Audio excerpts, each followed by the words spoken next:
Halo, selamat pagi. Perkenalkan, nama saya Nobertus Fredikus Fredi, kelas A16 semester 3, program studi Pendidikan Ekonomi. Pada kesempatan hari ini, saya akan mewawancarai seorang guru di SMA 1 Sungai Tebelian. Untuk lebih jelasnya, mari kita simak video berikut ini. Selamat siang Bapak. Sebelumnya saya mohon maaf karena sudah mengganggu waktunya. Perkenalkan, nama saya Nobertus Fredikus Fredi, mahasiswa STKIP Persada Katulistiwa Sintang, program studi Pendidikan Ekonomi. Baik, pada kesempatan hari ini saya akan mewawancarai salah satu guru di SMA 1 Sungai Tebelian bersama Pak Matias Pramono SPD tentang terkaitnya perkembangan anak remaja, baik itu dari segi fisik, intelektual, nilai dan moral. Baik Bapak, langsung saja kita ke pertanyaan saja. Menurut Bapak, bagaimana perkembangan anak remaja saat ini dilihat dari fisiknya, intelektual, sosial dan moral? Ya, dari segi fisik semuanya oke, tidak masalah. Karena mungkin anak-anak sekarang mereka ditunjangi dengan makanan sehat dan sebagainya. Dari segi fisik ya, tidak ada permasalahan. Dari segi intelektual, ya, intelektual anak-anak sekarang memang cenderung intelektualnya mengarah intelektualnya tinggi. Ini dibuktikan anak-anak sekarang ini cukup terampil dalam hal, apalagi sekarang ini dengan media sosial, internet dan sebagainya, mereka sudah pandai. Ini buktinya sudah pandai bisa menggunakannya. Kemudian satu tadi dari segi apa tadi? Sosial. Dari segi sosial. Nah, ini yang kadang ada sedikit permasalahan terhadap anak kita dari segi sosial. Yeah. Ya, terutama anak-anak sekarang kita ini cenderung kurang berinteraksi dengan ya. kawan-kawannya. Ya, ini buktinya. Ya, tidak, hal inilah yang terkadang menjadi kesulitan kita di sekolah juga. Yeah. Karena sikap sosial ini ya, ada beberapa anak saja yang sosialnya yang begitu baik ya. Tapi rata-rata ya baguslah. Itu aja terhadap yang Sosial. sosial tersebut. Lalu moralnya gimana, Pak? Ya, terhadap moral, nah ini juga menjadi permasalahan kami di sini. Moral anak sini dikata kurang inilah. Ibaratnya kalau di persenannya itu ya rata-rata moralnya 40% itu udah nggak bagus. Nggak bagus ya? Ya. Berarti 60%-nya bagus? Iya. Ya, ini kadang-kadang kalau kita lihat pembelajaran aja di kelas, ya kan? Di kelas ketika kita mengajar, ada saja yang ribut-ribut segala macam. Yeah. Kemudian kita ada yang ganggu teman, kemudian ada juga yang namanya kadang namanya kita media sosial kan masih ada saja yang main HP. Saat belajar. Pas saat belajar secara sembunyi-sembunyi. Artinya di situ moral anak itu tidak lagi menghargai terhadap misalnya guru di dalam kelas. Yeah. Ya sudah lebih cenderung ke arah sana. Ya, jadi ini permasalahan kami di sini yang sedang kami coba untuk lebih bagus lagi. Yeah. Tapi yang arah yang begitu jelek buruk enggak. Yeah. Ya, baik Pak. Terima kasih. Lalu yang berikutnya ini, menurut Bapak, apakah perkembangan anak remaja sekarang itu sudah menempuh yang sebenarnya, yang sesungguhnya atau normalnya gitu, Pak? Ya. Secara garis besar ya sudah. Secara garis besar sudah. Ya. Tapi ya memang ada beberapa sedikit kendala ya. Ketika anak ini kan biasanya beda ya. Anak kita di daerah dengan anak kita di kota. Iya, benar. Ya, beda, cukup beda sekali. Kalau anak di kota itu biasanya benar-benar mereka belajar karena mereka ditunjangi segala material dan sebagainya, mereka ditunjangi. Tapi kalau anak-anak kita di daerah ini kan cenderungnya setelah belajar pulang sekolah mungkin dibawa orang tuanya kerja. Oh iya, benar Itu yang sekali. bisa mengakibatkan anak tadi ya kurang lah dalam hal yang tadi itu. Ya. Itu saja. Ya, baik Pak, terima kasih. Lalu yang berikutnya, dari pengalaman Bapak selama mengajar, bisa menceritakan bagaimana Bapak menemukan remaja dengan kasus yang berat terkait masalah dalam penyesuaian diri pada masa perkembangannya. Iya. Dalam kasus yang begitu berat tidak, cuman kami pernah menemukan di sini Ya. kasus berat ya termasuk berat lah, terutama siswa laki-laki biasanya merokok. Merokok ya Pak, merokok. Yang sering banyak terjadi. Iya, sering terjadi merokok. Ya. Dalam hal yang demikian, dari kami pihak sekolah, kalau terhadap ada kasus yang demikian, maka kami dulu panggil dulu anaknya, kemudian dibina, Iya. kemudian setelah dibina itu kami tetap memanggil orang tua. Ya, sebelum panggil orang tua, maka kami serahkan, di sini kan ada lembaganya, ada badannya, seperti bimbingan konseling. Iya. Kami serahkan dulu, arahkan sana dulu. Tidak sendirian juga situ. Dari guru mapel yang menemukan, misalkan kita masuk kepada wali kelasnya, baru kita teruskan ke guru BK teruskan kepada kepala sekolah, dan berikutnya ada pengambilan yang namanya tuh memanggil orang tua siswa tersebut. Iya. Ya. Kalau kasus berat di sini yang merokok, biasanya kita keluarkan karena itu sulit dibina yang merokok itu. Karena itu kan sangat-sangat berat. Karena kita ketahui kalau di sekolah ini merokok, miras dan sebagainya sangat-sangat dilarang. Ya, itu. Ya. Jadi ketika sudah dibimbing, apakah masih mengulangnya kembali atau tidak gitu Pak? Setelah kita bimbing, kita Ya. beri arahan. Ya itu. Kalau kita sudah bimbing, mengulangi kembali itu tadi yang kita keluarkan. Kita keluarkan ya Pak. Kalau masih tahap kita dibimbing, masih bisa, itu kita keluarkan. Iya. Ya, ini terkait dengan pembinaan yang hal-hal yang demikian. Iya. Baik Pak, yang selanjutnya lagi, dengan permasalahan tersebut, bagaimana Bapak menyelesaikan masalah tersebut dan membimbing remaja tersebut untuk memperbaiki diri?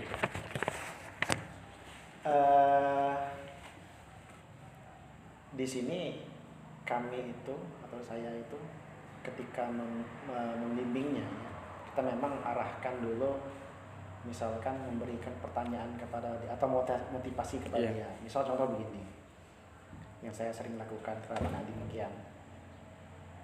Orang tuamu cari nafkah, kita kan tidak tahu berapa dia dapat perharinya, misalnya. Iya.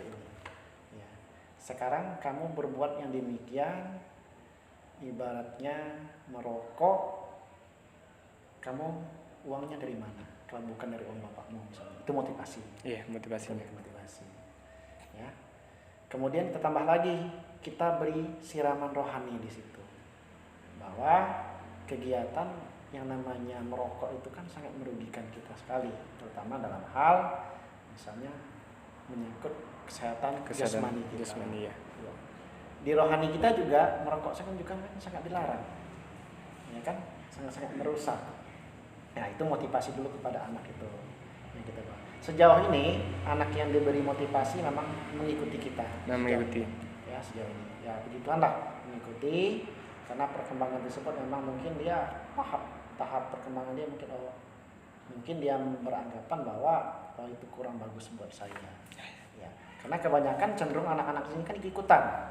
Ikut teman gitu Ya, ya? ikut teman, bukan yang si pelaku utama biasanya.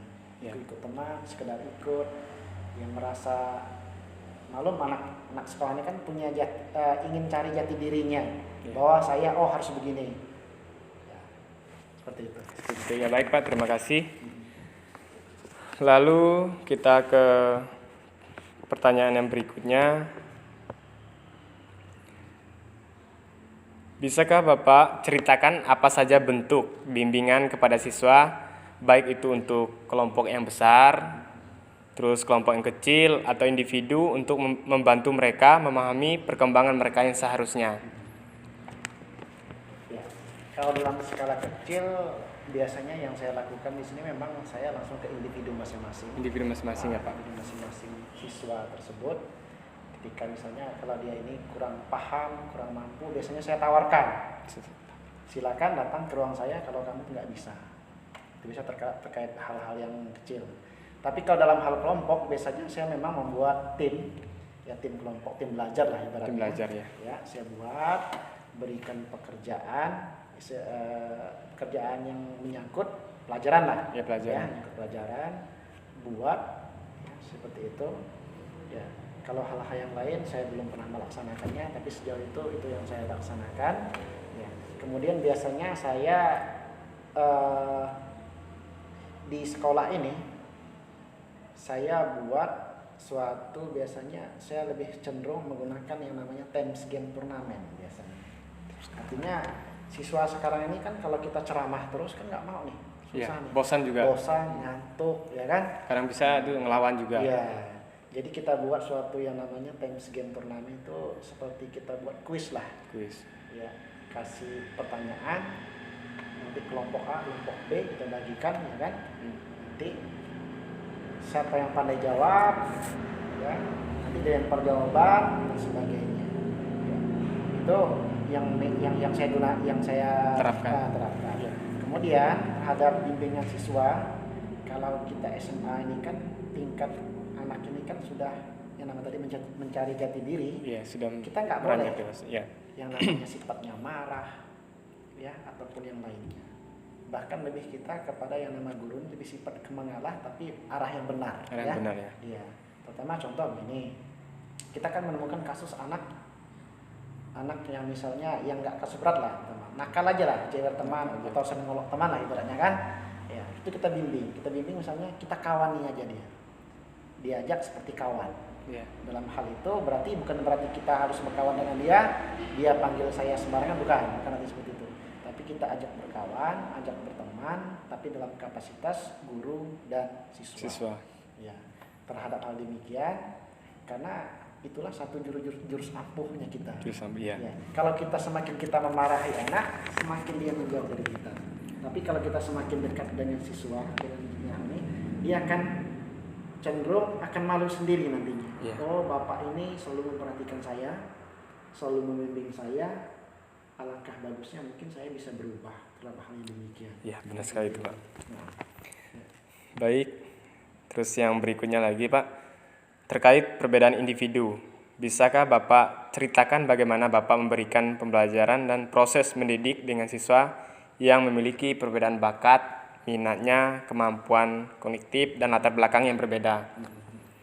Tapi sejauh ini belum ada sih saya menemukan yang sifat yang kurang pandai atau tidak pandai itu semua merata. Berarti semuanya rata gitu, Pak? Merata. Bisa semua? Belum menemukan saya di sini kasus yang demikian. Tetapi saya memberi pemahaman aja, tidak jadi masalah bahwa terhadap siswa yang individunya kurang lah ibaratnya. Iya, kurang. Nah, biasanya kan di dalam pergaulan atau pertemanan mereka sering diolok segala macam. Dalam hal demikian kita jangan lupa motivasi kepada dia. Iya. Itu yang penting. Karena sifat remaja ini kalau sudah dia tidak punya kemampuan, cenderung mereka ini nggak mau bergerak. Iya, benar Ya, sekali. cenderungnya.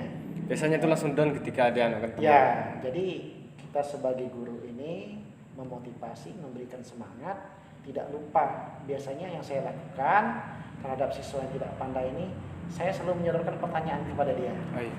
Biar dia bangkit, biar dia ingin mencari tahu apa yang jadi pertanyaan saya ataupun apa yang menjadi nantinya untuk dia motivasi belajar. Ya, contoh, siswa kita sekarang kan kalau namanya membaca pelajaran ini sangat kurang kan. Nah, ke arah sana kita. Nah, berikan dia pertanyaan setiap hari. Bukan berarti kita menguji dia, tidak, tapi untuk membangkitkan niat dia untuk belajar dan untuk yang lainnya. Ya, seperti itu. Baik, Pak, terima kasih. Lalu yang berikutnya, dari pertanyaan awal sampai pertengahan, ini ada pertanyaan terakhir. Dengan masalah-masalah tentang siswa yang beraneka ragam, bisa Bapak memberikan tips atau saran untuk kami para calon guru, bagaimana menghadapi masalah tersebut untuk tetap mampu menjalankan tugas dengan baik untuk masa mendatang nanti? Ya, baik. Yang pertama, sifat kita guru ini harus sabar. Sabar. Itu kunci utamanya. kalau kita tidak sabar, karena kan kemampuan kita guru kan beda-beda. Kalau kita tidak sabar, ya itu tadi siswa akan menjauh. Yang kedua, kita sebagai guru harus punya intelektual tinggi. Ya, karena kita tahu dengan teknologi sekarang itu siswa lebih pandai dari kita. Ya, Artinya kita harus berhati-hati, jangan sampai kita memberikan ini kan pelajaran kepada dia, tapi kita sendiri juga tidak tahu. Itu salah besar bagi kita. Jadi kita sebagai guru harus itu. Yang kedua, yang berikutnya, terhadap siswa tadi kita harus memperlakukan siswa ini sebagai kawan, sebagai teman dalam kapasitas guru sebagai guru dan murid ya, jangan yang lain itu. Nah, kemudian terhadap yang kurang mampu tadi, itu tadi kita berikan motivasi dan bimbingan secara terus menerus. Jangan sampai bosan. Ya, kalau kita sifat kita acuh tak acuh dan bosan, hanya datang memberikan pelajaran tidak mendidik, kita tidak berguna rasanya. Tidak berguna ya. Ya. Orang boleh saja atau bisa saja mengajar, tapi kebanyakan orang tidak bisa mendidik. Kalau mengajar kita ada buku, kita ajarin, kita jelaskan, itu mengajar. Tapi bagaimana pola kita mendidik anak ini supaya menjadi pandai, itu yang penting. Ya, jadi kita dekati, kita kawankan sebagai kapasitas guru dan siswa. Nah, itu. Ya, baik Pak, mungkin Ya, satu lupa. Jangan lupa, kita sebagai guru tuh harus bereksperimen. Harus punya metodenya. Harus kita jangan melakukan metodenya satu saja, tapi buat metodenya dulu. Nah, banyak kan metode yang kita bisa pergunakan. Kita tes dulu kepada siswa. Bisa nggak siswa ini menangkap kita? Kalau nggak, kita putar lagi, eksperimen lagi. Apa yang bisa diterapkan ke siswa? Nah itu. Karena kan tadi kan siswa menyangkut siswa yang tidak ada yang bisa cepat tanggap, tidak kan? Nah, jadi kita jangan hanya satu saja. Kita harus pandai menangkap semuanya. Membuat eksperimen seperti apa, biar siswa itu tidak jenuh, biar siswa itu semangat dengan kita dan lain sebagainya. Ya, itu. Baik Pak, terima kasih atas saran dan tipsnya. Baik, mungkin ini saja yang dapat saya tanyakan ke Bapak. Kurang dan lebihnya saya mohon maaf. Selamat siang Pak. Ya, selamat siang ya. Sukses ya. Siap Pak. Dari hasil wawancara tersebut dapat disimpulkan bahwa perkembangan anak remaja baik secara fisik, intelektual, sosial, dan moral sudah baik. Namun ada beberapa anak remaja yang masih perlu dibimbing dari pola tingkah lakunya, baik dia nakal, suka merokok di sekolah, dan lain sebagainya. Namun demikian, perhatian dan bentuk bimbingan guru juga harus berkelanjutan untuk selalu memberi pemahaman, saran, dan arahan yang baik kepada peserta didik. Seorang guru harus mampu memahami karakter-karakter yang berbeda setiap peserta didik. Guru juga harus membangun interaksi dan relasi yang baik dengan peserta didik sehingga dapat membentuk suasana proses belajar yang efektif dan peserta didik lebih aktif dan proaktif dalam mengembangkan pengetahuan dan keterampilan dalam proses pembelajaran. Mungkin ini saja yang dapat sampaikan dalam video ini, semoga bermanfaat. Terima kasih.